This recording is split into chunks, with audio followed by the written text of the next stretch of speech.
You were in Afghanistan in 2002, and you were called into a very remote section of Afghanistan because a patrol had basically gone missing. In 2002, a U.S. Special Forces unit vanished without a trace in the mountains of Kandahar. When a recovery team was sent to find them, they uncovered something no one was prepared for: a towering red-haired monster that defied every law of science. It's like, what's really creepy is back in 2002, there was this fairly well-documented case of another special operations unit, the Army Green Berets, coming in contact with a creature in a cave, and they actually got into a battle with it.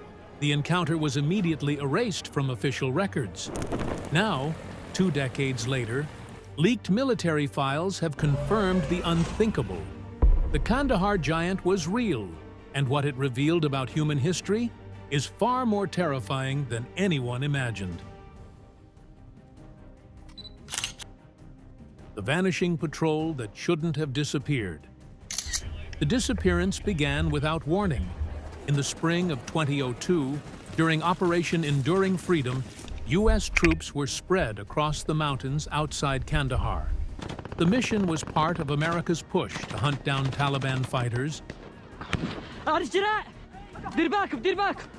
and destroy hidden al-Qaeda bases buried deep in the Afghan wilderness. The Taliban had given safe haven to al-Qaeda, the terrorist group responsible for planning and carrying out the September 11th attacks that killed thousands of civilians in the United States. By protecting those responsible, the Taliban became direct enemies of the U.S., and the campaign aimed to capture or eliminate anyone connected to those attacks while dismantling their network across Afghanistan. The terrain was brutal, filled with jagged cliffs and narrow passes that swallowed sound. A 12-man infantry patrol was sent to monitor a deserted Soviet supply route. Their task was simple. They were to sweep the area for hidden Taliban activity and report any movement. Hours later, the radio went silent. No one called for help. No coordinates were transmitted. Their signal vanished completely from the tactical grid. At first, command assumed a communications error. Equipment failures were common in the Afghan mountains, but when contact could not be restored after several hours, concern turned to panic. Aerial reconnaissance drones were deployed to locate the team. The footage they returned made no sense. Scattered along a rocky ridge were pieces of American gear. Helmets lay split open. Rifle barrels were bent backward, as if crushed by something with inhuman strength. The surrounding earth was scorched and dragged in long, sweeping lines.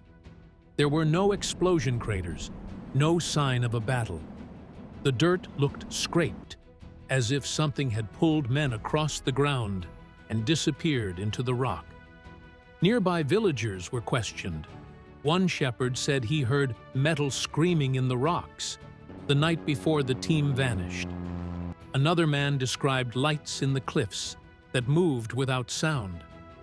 Their stories were dismissed as superstition, but the details were too specific to ignore. The local Afghan guides refused to go near that area again.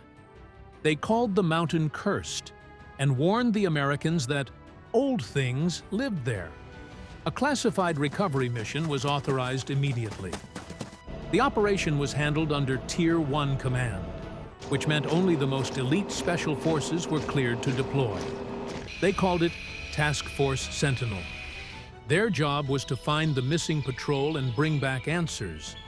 The event was entered into an internal database under the code phrase Personnel Recovery Anomaly, a label usually reserved for disappearances that defied standard explanation.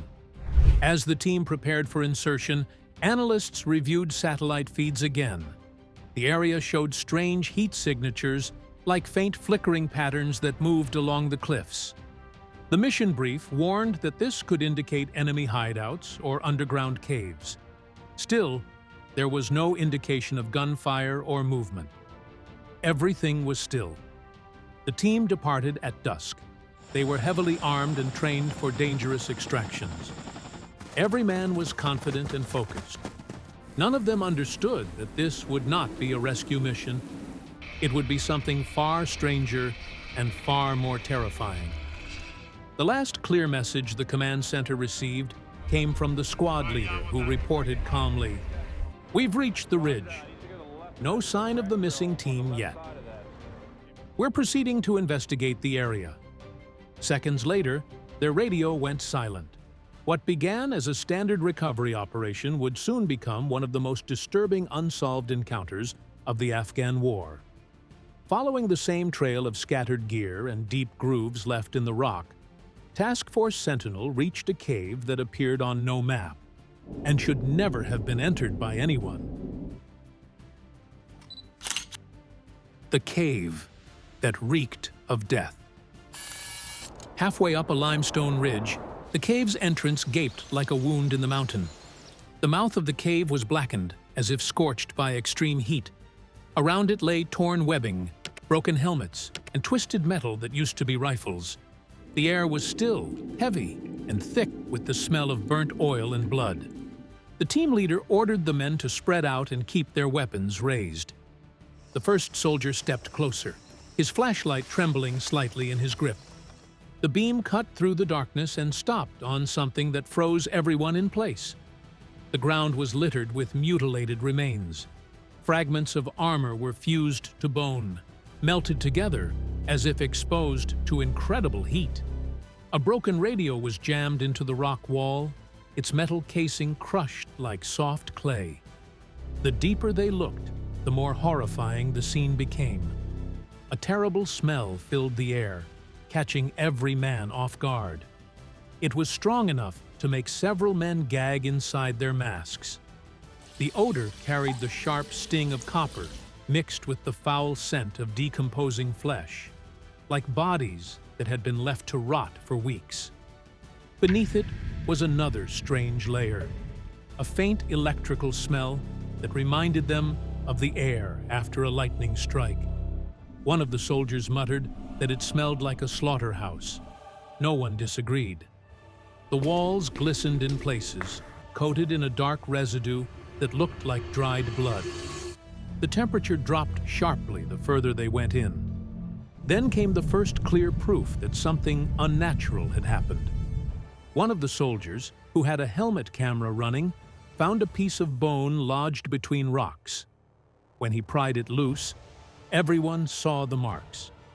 There were deep indentations like bite marks, but far too large for any known predator. Each tooth mark was the size of a thumb. The shape was human-like but massive. It wasn't a wolf, it wasn't a bear, it was something else. They moved cautiously into the tunnel. The sound of their boots echoed off the stone. A few meters in, they found piles of bones stacked strangely, almost like someone or something had arranged them. Vertebrae were lined up neatly. Rib cages were torn open and left like discarded shells. Some bones were human, but others were clearly not. One femur was nearly 3 feet long. It didn't belong to any animal they knew. One of the men whispered that it looked prehistoric. On one of the walls, a soldier noticed faint carvings. He wiped away dust to reveal symbols painted in dried red pigment. The shapes were crude but deliberate, resembling a mix of ancient cuneiform and Pashto script. The carvings seemed to spiral inward, pointing deeper into the cave. They couldn't tell if it was a warning or a ritual mark. Suddenly, their radios crackled with static. Then, the signal went dead. All communication with command was lost. The light at the tunnel's end flickered. For a few seconds, everything was silent. The team realized something was in there with them. They were not alone in that cave. Something had been waiting and watching from the dark. The giant that shouldn't exist. The first sign came from the dark. A sound too deep to be human rolled through the cave. It was low and steady, like something enormous breathing beneath the earth. Every man froze. The sound of boots shifting echoed back at them, making it hard to tell what was real. One of the flashlights flickered, and for a moment, the entire passage went black. When the light steadied again, something was standing at the edge of the beam. At first, they thought it was a man. Then it stepped forward, and their nerves shattered. The creature stood between 13 and 15 feet tall. Its shoulders nearly brushed the rock above. Its skin looked burned and cracked like the color of dried leather. Long strands of tangled hair hung from its head. It was dark red in color and slick with thick, greasy oil. It had 6 fingers on each hand and 6 toes that dug into the stone. Its teeth were jagged and black, shaped like pieces of broken glass. In its hands, it carried a massive spear that gleamed like metal but looked ancient, as if forged from bronze centuries ago. No one moved. The air felt heavier, filled with the smell of decay and copper. The creature tilted its head, studying them as if deciding what to do. Then it moved. The speed was shocking. In less than a second, it lunged forward, driving the spear straight through the chest of the soldier closest to it. The man screamed once before being lifted off the ground. Blood splattered across the walls. The creature gave a guttural roar that shook dust loose from the ceiling. The team opened fire instantly. The sound of gunfire exploded through the tunnel. Bullets tore into the creature's body, but it didn't fall. It kept coming, dragging the spear with the dead soldier still hanging from it. The men fired again, switching to full auto. M4 rifles, pistols, and a shotgun all hit their mark, but the rounds only slowed it down. One soldier stumbled backward, shouting for the sniper to take the shot. The marksman dropped to one knee and took aim. The echo of the Barrett .50 caliber rifle filled the cave like thunder. The first shot hit the creature square in the chest. It staggered, but didn't go down. Another round struck its head, tearing through part of the jaw. Still, it moved forward. The third shot hit just above the heart. The giant let out a final roar that made every man's chest vibrate. It fell backward, crashing into the stone floor so hard the ground shook. For several seconds, no one spoke. The creature's blood oozed across the floor, thick and dark, smoking as it touched the air. The smell was unbearable, like burnt blood mixed with wet copper. The body twitched once, then went still, but one eye remained open. It moved faintly, watching them even in death. The men stood frozen, unsure if they had just killed it or only slowed it down. What lay before them was not human. It wasn't any species known to science or war. Something ancient and intelligent had just died at their feet, and none of them could explain how. The extraction no one was supposed to see. The call for extraction went out seconds after the cave fell silent. The men were still standing over the body, their weapons shaking in their hands. None of them spoke. They could hear only their own breathing and the faint hum of the radio trying to reconnect. When the signal finally returned, the request for an emergency airlift was made. The message was short and direct. We have a casualty. We have something else, too. We need immediate extraction. Command did not respond right away. When they finally did, the voice on the other end was calm and unfamiliar. The order was simple. Hold your position. Extraction inbound. 30 minutes later, the sound of rotor blades filled the canyon. A CH-47 Chinook helicopter appeared above the ridge with its lights off. It carried no visible markings, no flags, and no unit identification. The soldiers expected to see medics, but the men who stepped off the aircraft were not medics. They wore black uniforms with no insignia or name tags. None of them spoke. They moved with cold precision, as if they had done this many times before. One of the soldiers tried to ask what unit they were with, but he was ignored. The newcomers carried a large steel mesh platform and several rolls of reinforced tarp. Their leader gave only one instruction: step back and secure your weapons. The Special Forces team obeyed, confused but too exhausted to argue. The strangers worked quickly. They wrapped the giant's corpse in thick gray sheeting that looked more like a containment barrier than fabric. Metal clamps sealed the edges, and the mesh platform was positioned under the body using heavy hooks and lifting cables. Every movement was coordinated and silent. The men watched as the giant's enormous frame was raised off the ground. The helicopter's rotors stirred up clouds of dust, forcing the soldiers to shield their eyes. Within minutes, the creature was airborne, suspended beneath the aircraft by steel cables. The Chinook disappeared into the night sky without a single radio transmission. When the soldiers returned to base, they expected debriefing and medical checks. Instead, they were split up immediately. Each man was placed in a separate room under armed guard. The questioning began at once. They were asked to repeat their version of the events, not about the enemy, but about what they saw inside the cave. Every detail of the giant was written down and then struck through in red ink. At the end of the interrogation, each man was handed a stack of papers thicker than a field manual. They were told to sign without question. One of the soldiers refused to sign the documents and demanded to know what had happened to the man they had lost in the cave. He wanted to know where his body was and why it had not been recovered. The officer in charge leaned forward and spoke in a quiet, controlled voice. He told him that there was no record of any casualty and that he never had a teammate by that name. The room went silent. The soldier realized he was being told to forget everything.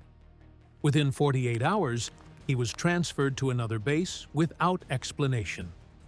2 others from the team were reassigned to unrelated missions, and 1 man disappeared during redeployment. His name was later removed from active rosters. Weeks later, one of the remaining soldiers tried to find out what had happened to the helicopter that had taken the giant's body. He searched the transport records and discovered a strange gap. The flight logs from Bagram Air Base showed a full 24-hour blackout between the Kandahar and northern sectors. It was not a system error. The entry had been removed on purpose. There was no trace of that flight anywhere in the database, as if it had never existed. When the survivors asked about the mission, they were told that it was classified beyond their clearance level. No official report was ever written. No mention of it appeared in their service files. The silence surrounding the operation felt unnatural, almost forced. The men began to realize that something much larger was at work. The cover-up had already started. The erased records and vanishing evidence. The first sign that something was wrong appeared months after the mission. A retired intelligence officer filed a Freedom of Information Act, FOIA request to confirm the rumored disappearance of a U.S. patrol near Kandahar. The response came back short and cold. No records found. That phrase would appear again and again over the next several years, attached to every government file request about the incident. The official position was clear. Nothing happened, no soldiers went missing, and no recovery operation ever took place. Yet those who had been there knew otherwise. Researchers soon discovered inconsistencies. One independent investigator obtained a partial document from the Army's digital archives. It referenced a personnel recovery mission involving unusual biological cargo. On the same date, the firefight had allegedly occurred. When he resubmitted his request a few weeks later to obtain the full report, that document was gone. The file number still existed, but the attachment had been replaced with a blank page. The investigator called the archive office and was told the entry had been reclassified. When he asked under what authority, the line went silent, and the call was terminated. At Bagram Air Base, where the helicopter was said to have landed after the extraction, technicians reviewing flight records noticed something strange. There was a 24-hour gap in the logbook covering the same period the mysterious Chinook was airborne. Several timestamps had been deleted completely. One technician, speaking off the record, confirmed that someone had pulled a full scrub. This meant that not only the flight data, but also communication logs, maintenance records, and sensor data from that day were removed manually from the database. Nothing like that happens by accident. Meanwhile, small leaks began to appear. A field medic who had been stationed near Kandahar at the time sent a short encrypted message to another veteran through a private channel. The message contained only 2 words: "It exists." That single statement reignited online discussions that had nearly faded out. Soon after, independent journalists and digital analysts began to dig deeper. They discovered another disturbing anomaly. Satellite imaging from that region, captured during the same time frame, showed corrupted data across multiple passes. The pixel lines bent out of pattern, as if the imaging satellite had glitched over that exact coordinate. By the end of the year, evidence began disappearing everywhere. Early YouTube videos discussing the recovery operation were removed without explanation. Forums where self-identified soldiers had posted accounts of the mission began returning 404 errors overnight. Even saved pages on the Wayback Machine, which normally preserve deleted websites, started showing retraction flags. It was as if the information was being erased at the source. Not just hidden, but wiped from the servers entirely. Several independent journalists compared notes and realized they were all facing the same issue. Files they had downloaded weeks earlier became corrupted. Audio recordings contained static. Cybersecurity experts later said it looked like a targeted data purge. Whoever was doing it had deep system access and government-level capability. By this point, it was no longer a simple question of whether the Kandahar Giant existed. The real mystery became why every trace of it was being destroyed. As the trail of evidence vanished into digital darkness, a new wave of speculation began to rise. The secrets they tried to bury. The first explanation came from religion and history. The creature's red hair, enormous height, and 6 fingers on each hand were identical to descriptions of the Nephilim, the ancient giants written about in the Book of Enoch and the Book of Genesis. These texts described massive beings born from the union of divine entities and humans. They were said to have lived among men, caused chaos, and were destroyed in the Great Flood. Some researchers believed the cave near Kandahar was one of their burial sites. Bombings in the area might have opened a chamber that had been sealed since before recorded history.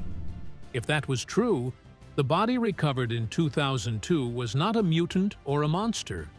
It was proof that the ancient stories were real. That kind of proof would shake every religion and every government in the world.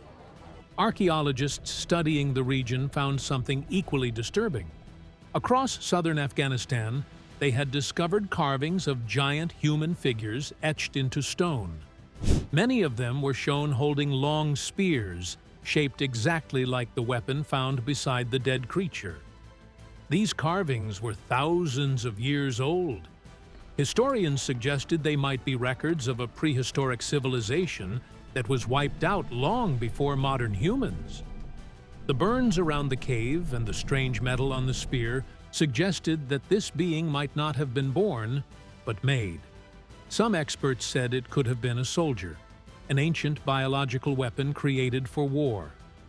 The most alarming explanation came from inside military research circles.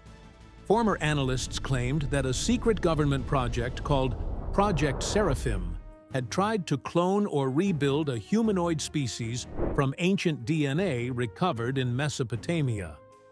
The experiment was supposed to study how ancient genetics could be used to enhance modern soldiers. According to these claims, one of the subjects escaped a containment facility and was later found in the mountains of Afghanistan. The order to recover the biological cargo was not about an alien or an ancient relic. It was about cleaning up evidence of a human experiment gone wrong. A few scientists gave another explanation that was more scientific, but no less frightening. They said the cave itself might not have been natural. The radio failure, the flickering lights, and the warped satellite data could mean that the cave sat on a powerful electromagnetic field. One team of physicists suggested it could have been a natural rift in the Earth's magnetic structure, something capable of distorting space and time. If that was true, then the creature might not have been ancient at all. It could have come from somewhere else, pulled through by a force no one understood. But the most disturbing information came from leaked intelligence briefings. A document reportedly shared between military and UN security teams described a group of unidentified creatures called anthropoid predators. These were said to be relict species of humanoids that still existed in deep, uncharted cave networks under Central Asia. They were described as extremely aggressive and territorial. The reports warned that they hunted anything that entered their domain and that several disappearances across Afghanistan and Pakistan matched this pattern. If the Kandahar incident was one of those encounters, then it meant these things were still alive and still out there. Every explanation, no matter how wild, led to the same conclusion. Whatever was in that cave was not supposed to be found, and whoever had the power to cover it up would stop at nothing to make sure it never happened again.